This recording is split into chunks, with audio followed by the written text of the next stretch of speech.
Existe una extraña gravedad en el mes de diciembre. Es el momento en que el tiempo deja de correr y empieza a pesar. Muchos ven este mes como el final, como el cierre abrupto de un ciclo que se nos escapó de las manos. Pero aquí, en el ojo metafórico, preferimos verlo de otra manera, como la primera página del último capítulo. ¿Qué buscamos realmente cuando tachamos los días en el calendario? ¿Buscamos el descanso? ¿O buscamos el perdón por lo que no llegamos a hacer en estos 12 meses? Nos han enseñado que el éxito se mide en metas alcanzadas, en casillas marcadas, en trofeos acumulados. Pero la vida de verdad, sucede en los márgenes. En los intentos que nadie vio. En los domingos de silencio y en las decisiones que tomamos cuando nadie nos miraba. Hablemos de las metas.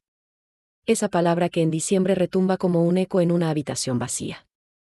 Solemos tratar nuestras metas como si fueran destinos finales, como estaciones de tren donde la vida, supuestamente, finalmente comienza.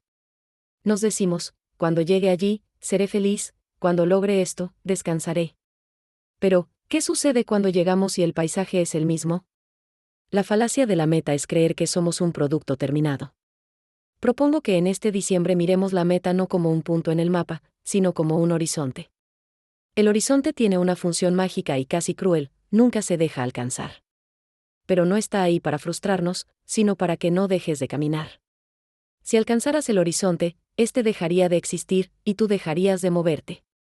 Las metas de este año que no cumpliste, esas que hoy te pesan en el pecho como una deuda pendiente, no son fracasos. Son recordatorios de que todavía tienes camino por recorrer. Quizás, el éxito de tu año no se encuentre en la lista de lo que lograste, sino en la metamorfosis de tu propia identidad. ¿En quién te convertiste mientras intentabas alcanzar aquello que se te escapó? A veces, el regalo no es el trofeo, sino el músculo que desarrollaste al intentar levantarlo. Hoy iniciamos un viaje nuevo. No es un reto de productividad, ni una carrera contra el reloj para salvar un año que ya se va. Es una invitación a la observación radical dando cabida a la reflexión. Durante este nuevo comienzo, vamos a diseccionar la realidad a través del lente de la metáfora. Vamos a buscar la trascendencia en lo que otros llaman común. Porque una silla vacía no es solo un mueble, es una presencia de ausencia. Una ventana empañada no es suciedad, es el límite entre nuestro calor interno y la frialdad del mundo. Este canal se llama Ojo Metafórico porque creemos que el mundo es un libro escrito en un lenguaje que solo el corazón atento puede leer.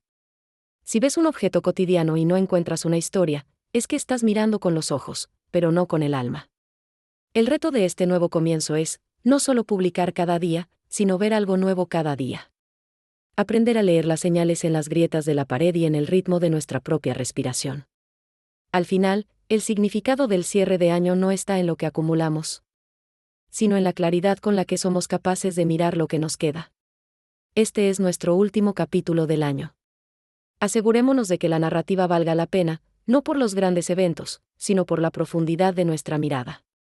Te doy la bienvenida. La bienvenida a la búsqueda. ¿Y tú, en esta primera página, qué es lo que realmente estás buscando aquí?